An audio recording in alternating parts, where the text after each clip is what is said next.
You are all young people. My first advice to you is don't believe everything you read in the press. 10 years ago, Nepal used to get its petrol in trucks, truck by truck from India across the border. Today, there is a pipeline from a refinery in India which supplies petrol to Nepal.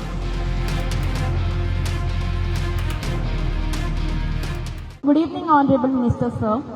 So we had a very good relationship with Nepal, but right now, as we see, it is more influenced by China, and Nepal is backlashing India. So my question is, what are your thoughts on this, and how do you see India's position in the world in next 10 or 20 years? Thank you. If I understood your question, you said we had very good ties with Nepal, but now you are suggesting they are not so good. It is more influenced with China now. Military practices and political meetings. Okay. See, you are all young people. My first advice to you is don't believe everything you read in the press. In fact, do heavy discounting. Because suppose the press guy writes a story. India had good relations with Nepal. India still has good relations with Nepal. Nobody will publish that story.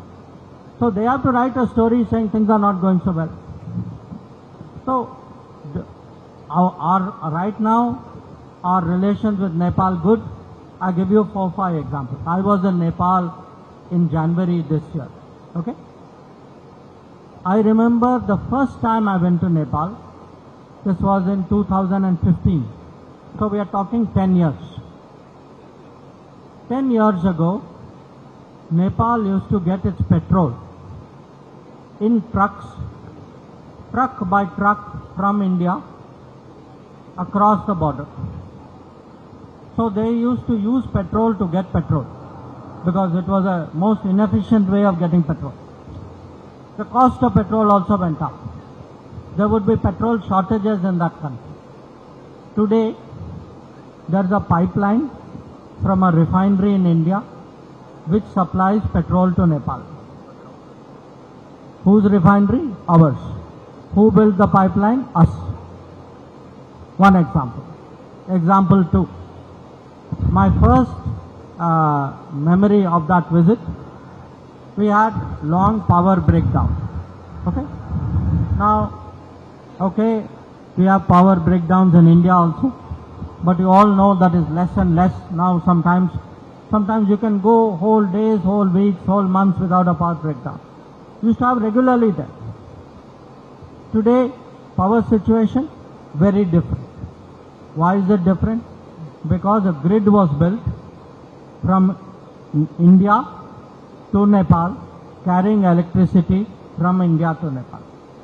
In fact, it worked out so well, the same grid, Nepal is producing electricity and selling power to India and making money out of it.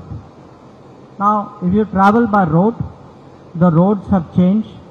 The checkpoints have become much better. There is today a railway connection much deeper into Nepal than there has ever been. So, imagine if your power has changed, your petrol has changed, your rail has changed, your road has changed, your border checkpoints have changed, the amount of trade you do has changed. Why would anybody say relations have become more difficult? In fact, if you take all this, compare what Nepal does with India, with any neighbor or any country, why neighbor? Any country that Nepal, how much does Nepal trade with other countries, how much does Nepal trade with India? Do the comparison. Don't listen to me. Check it out. You will get a very different answer than your question suggests.